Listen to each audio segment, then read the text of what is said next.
L'histoire de Yosef Meshita. Bonsoir chers enfants.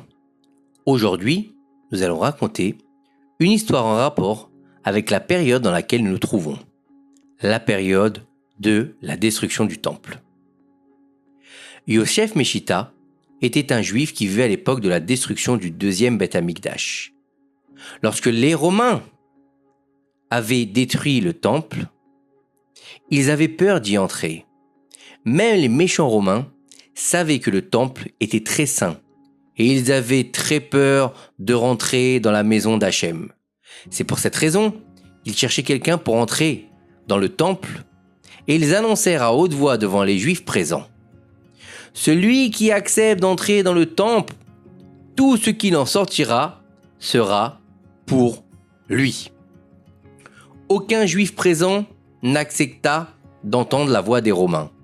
Pour rien au monde, un Juif ne voulait profaner le saint Beth Amikdash, le lieu le plus saint du peuple d'Israël, pas même pour tout l'argent et l'or du monde entier. Tous, sauf un Juif, Yosef Meshita. Yosef Meshita était un Juif très mécréant et le seul à oser rentrer dans le Beth Amikdash. Sa méchanceté était si grande qu'il accepta de faire ce que même les Romains avaient peur de faire: entrer dans le temple d'Hachem, dans le Beth Amikdash. Yosef entra dans la sainte maison d'Hachem et chercha ce qu'il pourrait prendre pour lui-même comme récompense, comme les Romains l'avaient promis. Il alla de pièce en pièce et d'endroit en endroit, cherchant et fouillant sans trouver un objet convenable et digne dont il pourrait profiter, jusqu'à ce qu'il arrive à l'intérieur du saint Echal. Dans le Echal, qui était une pièce particulière dans le temple, Yosef Meshita a vu la Ménorah pure, la sainte Ménorah d'or que le grand prêtre allumait chaque jour et qui diffusait une lumière sainte et spirituelle autour d'elle et pour le monde entier. Yosef Meshita a pris la Ménorah et a quitté le Echal avec elle, car il prévoyait de l'emporter chez lui. Lorsqu'il sortit avec la Ménorah, les Romains furent émerveillés par la beauté de cette Ménorah et lui dirent: cette chose que tu as prise semble très respectable, mais pas pour un humble simple comme toi. Il te faut quelque chose de ton niveau. Nous apporterons la Ménorah à l'empereur afin qu'il la mette dans son palais, car là est sa place. Cependant, les Romains ont continué, ont dit à Yosef Meshita: mais Juifs, nous n'avons qu'une parole. Nous t'avons promis une récompense, et donc entre à nouveau dans le temple, et cette fois, ce qui en sortira sera à toi. Mais cette fois, Yosef Meshita n'accepta d'entrer dans le Beth Amikdash une seconde fois. Des pensées de Teshuvah et des pensées de regret entrèrent dans son cœur. Yosef Meshita se leva et annonça d'une voix forte aux Romains: je n'entrerai plus.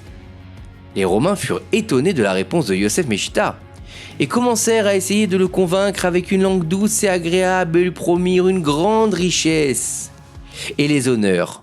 Cependant, Yosef Meshita n'accepta pas du tout de pécher à nouveau et d'entrer une seconde fois dans le Beth Amikdash.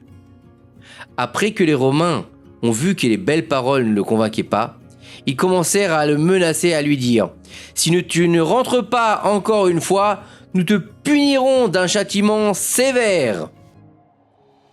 Alors, Yosef Meshita, qui avait déjà changé, car il n'était plus aussi mécréant qu'avant, et dans son cœur il ressentait une grande douleur et un grand regret pour les mauvaises actions qu'il avait commises, et il en était désolé. Yosef se tenait devant les Romains et leur répondit sans crainte: non, je ne ferai pas cela. Il ne me suffit pas d'avoir hérité mon Créateur une fois, et vous voulez que je l'hérite encore une fois? Alors, après que les méchants Romains ont vu que Yosef Meshita n'était pas prêt à accéder à leur demande, ils ont commencé à le torturer violemment. Et Yosef a commencé à crier. Mais Yosef n'a pas crié à cause de la douleur de la torture, mais à cause de ses grands péchés qu'il avait faits face à Hachem Yitbarach. Il commença à répéter ces paroles encore et encore. pendant qu'il était torturé. « Il ne me suffit pas d'avoir irrité mon Créateur une fois. Voulez-vous que je l'irrite encore une fois? Il ne me suffit pas d'avoir irrité mon Créateur une fois. Voulez-vous que je l'irrite encore une fois? Etc. etc.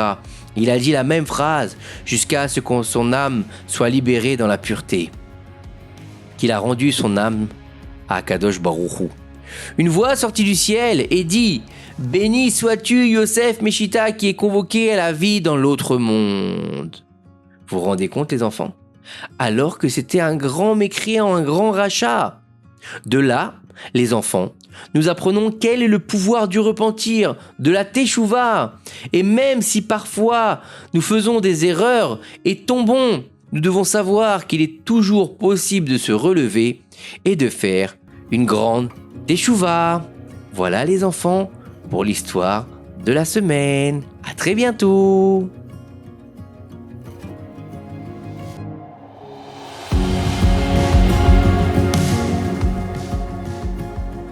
Maintenant, chers enfants, il est temps de faire Shema Israël tous ensemble.